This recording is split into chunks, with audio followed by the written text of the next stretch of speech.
யாழ்ப்பாண பல்கலைக்கழகத்தில் அண்மையில் இடம்பெற்ற பதற்றமான சூழல் மற்றும் பல்கலைக்கழக மாணவர்களின் தற்போதைய பிரச்சினைகள் குறித்து பல்கலைக்கழகங்களுக்கிடையிலான மாணவர் பேரவை நேற்று கொழும்பில் விசேட ஊடகவியலாளர் சந்திப்பொன்றை நடத்தியிருந்தது. இதில் கலந்து கொண்டு கருத்து வெளியிட்ட மாணவர் பேரவையின் அழைப்பாளர் சசிந்து பெரேரா, நாட்டில் மீண்டும் ஒரு ஆபத்தான இனவாத அலியை தோற்றுவிப்பதற்கு சில குறுகிய நலன்களை கொண்ட குழுக்கள் திட்டமிட்டு முயற்சிப்பதாக குற்றம் சாட்டியுள்ளார். யாழ் பல்கலைக்கழகத்தில் அமைக்கப்பட்டிருந்த வெசாக்கூடு என்பது சிங்கள, தமிழ் மற்றும் முஸ்லிம் மாணவர்கள் அனைவரும் ஒன்றிணைந்து நாட்டில் நிலவும் இனவாத போக்குக்கு கூட்டு பதிலடி கொடுக்கும் வகையிலேயே உருவாக்கப்பட்டது என அவர் சுட்டிக்காட்டியுள்ளார். தொடர்ந்து பேசிய சசிந்து பெரேரா, மாணவர்களிடையே அண்மை காலமாக மேலோங்கி வரும் இந்த அசாதாரண ஒற்றுமையை பொறுத்துக் கொள்ள முடியாத ஒரு சிறிய சுயநல குழுவினரே இந்த மோதல் சம்பவத்தின் பின்னணியில் திட்டமிட்டு செயற்பட்டுள்ளதாக குறிப்பிட்டுள்ளார். இது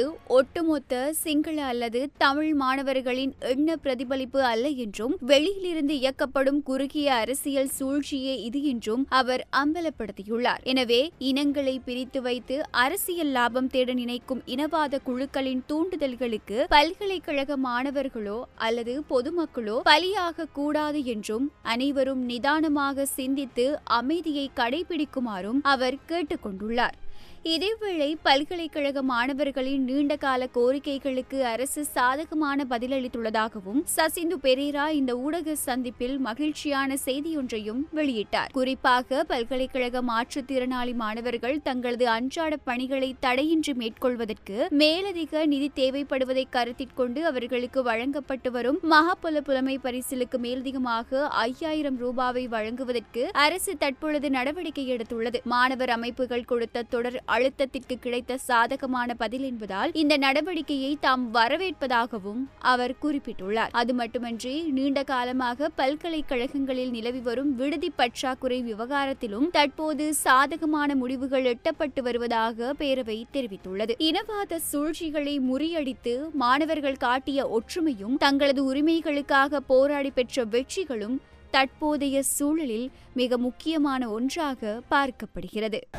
ඉල්ලීමක් ඒකේ සියලු දේවල් වල ප්‍රතිඵලයක් විදිහට අද වෙද්දී අධ්‍යාපන අමාත්‍යාංශය මගින් මේ විදිහේ මාධ්‍යමයන්යක් නිකුත් කරලා කියලා දෙනවා මේ අදාළ කරන නිවාසිකාගාර 55කට අදාළව මේ නිවාසිකාගාර 13ක් මේ අවුරුද්දට අදාළව ඉදිරි කටයුතු පටන් ගන්නවා. ඒතර මේකේ ගත්තට පස්සේ මේ මොහොතේදී නැගෙනහිර විශ්වවිද්‍යාලය, යාපනීය විශ්වවිද්‍යාලය, සබරගමු විශ්වවිද්‍යාලය, නැගෙනහිර විශ්වවිද්‍යාලය, ත්‍රිකුණාමල මණ්ඩපය, අග්නිදික විශ්වවිද්‍යාලය, ජයවර්ධන විශ්වවිද්‍යාලය, රාජරට විශ්වවිද්‍යාලය, ULS විශ්වවිද්‍යාලය, වවුනියා විශ්වවිද්‍යාලය, කොළඹ විශ්වවිද්‍යාලය, වයඹ විශ්වවිද්‍යාලය, ගුණ විශ්වවිද්‍යාලය සහ රම්පහ වික්‍රමරාජ විශ්වවිද්‍යාලය කියන විශ්වවිද්‍යාල වලට මේ නිවාසිකාගාර බැගින් මේ මොහොතේදී මේ අදාළ කරන අවුරුද්දට නිවාසිකාගාර ඉදිරියෙන් කටයුතු කරන්න අදාළ කරන ලියකියවිලි වලින් කරන වැඩි තීම් ප්‍රමාණය සහ ක්‍රියාවලිය මේක පටන් ගන්නවා. ඒ වගේම සමාජ විශ්වවිද්‍යාල ගත්ත පස්සේ මේ වෙද්දී ඉදිරියෙන් කටයුතු ආරම්භ කරන පළමු දිනේ පටන් අරගෙන